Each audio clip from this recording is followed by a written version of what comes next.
This is the scientific age. You cannot escape it. No one in the East can, no one in the West can. This is the scientific age. ایک عجیب محبت تھی پاکستان کے لیے جو unconditional تھی کہ پاکستان کچھ بھی کر لے میرا ملک ہے. کسی اور ملک کی نیشنلٹی نہیں لی کیونکہ نہیں چاہتے تھے کہ یہ انعام جس کی وہ امید رکھتے تھے کسی اور ملک کے ساتھ منسلک ہو. میرا نام ذاکر تھاور ہے اور میں سلام فلم کا کو کریٹر اور کو پروڈیوسر.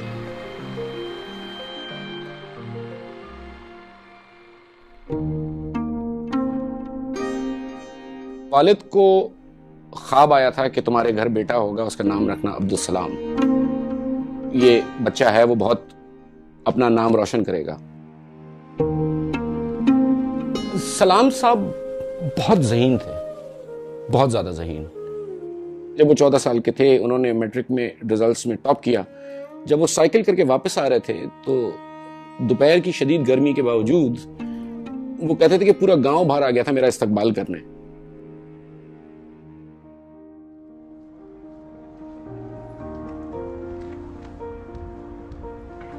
کیمبرج میں بہت کم ساؤتھ ایشین چہرے نظر آیا کرتے تھے, لیکن وہاں پر سلام کو خود یہ اندازہ ہوا. ان کے بیٹے کہتے ہیں کہ he realized how good he was.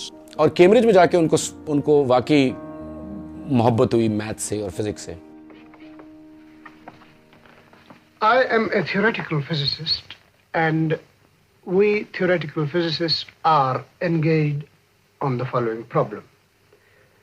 We would like to understand the entire complexity of inanimate matter in terms of as few fundamental concepts as possible. کائنات میں 4 قوتیں کار فرما ہیں جس میں ہے gravity, the electromagnetic force, the strong nuclear force اور the weak nuclear force. Einstein کا یہ خواب تھا کہ electromagnetic force اور گریوٹی کو یونیفائی کیا جائے اور مرتے دم تک آئنسٹائن اس کاوش میں لگے رہے. سلام اور ان کے ساتھیوں نے ویک نیوکلیئر فورس اور الیکٹرو میگنیٹک فورس کے حوالے سے یہ ثابت کیا کہ یہ 2 علیحدہ نہیں بلکہ ایک ہی بنیادی قوت کی مختلف اشکال ہیں. اور اس کام کا نام ہے الیکٹرو ویک یونیفیکیشن. اور 1979 کا جو نوبیل پرائز تھا فار فزکس وہ دیا گیا ڈاکٹر عبدالسلام, شیلڈن گلاشا اور اسٹیون وائنبرگ. ایک پاکستانی کا فزکس کی عظیم جو خواب ہے اس کی طرف ایک قدم آگے لے جانا قرۂ ارض پہ جو علم ہے اس کو بہت بہت بڑی بات ہے.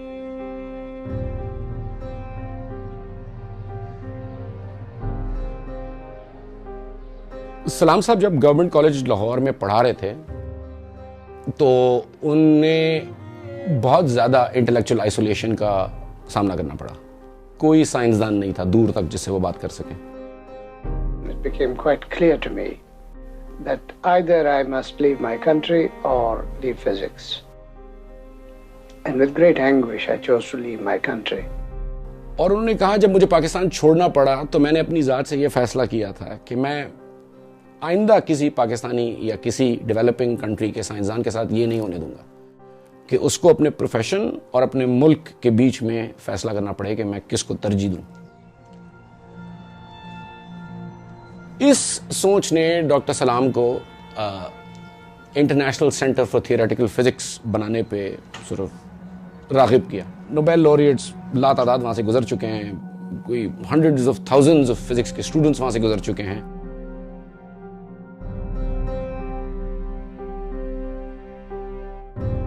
پاکستان میں تمام سائنٹیفک کاوش میں آلموسٹ تمام میں کے پیچھے ڈاکٹر عبدالسلام کا ہاتھ. کوئی سائنٹیفک انفراسٹرکچر تھا ہی نہیں. وہ آپ ٹریس کر لیں اس میں کہیں نہ کہیں ڈاکٹر سلام کا ہاتھ آتا ہے. اگر نام لے تو سپارکو ہو گیا, کنوپ ہو گیا, Nathia Gali summer school, I think the National Centre for Physics Islamabad میں.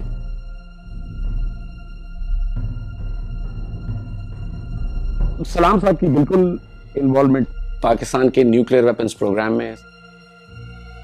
ملتان میٹنگ میں جب بھٹو صاحب نے پوچھا تھا کہ ہم بم بنانا چاہ رہے ہیں, کس طرح بنائیں, سلام صاحب نے کہا تھا کہ یہ کام ہے تھیوریٹیشنز کا. تو واضح ہے ان کا رول تھا. بعد میں جا کے انہیں لگا کہ انسانیت کے پاس یہ نہیں ہونا چاہیے, یہ برا آئیڈیا ہے. لیکن کم از کم 1974 تک ڈائریکٹلی نہیں لیکن انڈائریکٹلی اور کچھ انٹلیکچوئل ہیلپ بھی دے رہے تھے. فیصلہ ہو چکا ہے کہ مسلمان وہ ہے جو قائل ہے خاتم نبوت, یہ ہے فیصلہ. اور جو اس کا قائل نہیں ہے, جو اس چیز کو نہیں مانتا, جو اس چیز کو نہیں قبول کرتا ہے, مسلمان نہیں.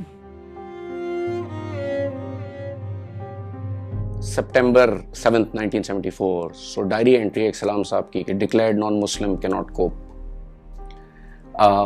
شدید تکلیف میں تھے, شدید تکلیف میں. The day that you declared me to be a non-Muslim, and since Pakistan was created for Muslims, you made me a second-class citizen. Resign کر دیا انہوں نے پروٹیسٹ میں.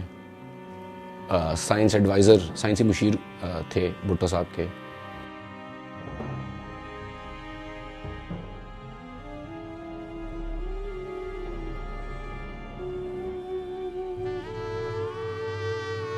اسٹوڈنٹ اسٹاپ کرتے ہیں, ان سے آپ پوچھیں کہ آپ کو کس نے انسپائر کیا, وہ عبدالسلام ہی کہتے ہیں. اب تک ڈاکٹر سلام کی کہانی لوگوں کو انسپائر کرتی ہے, باوجود اس بات کے کہ ان کی کہانی بتائی نہیں جاتی جتنی بتانی جانی چاہیے.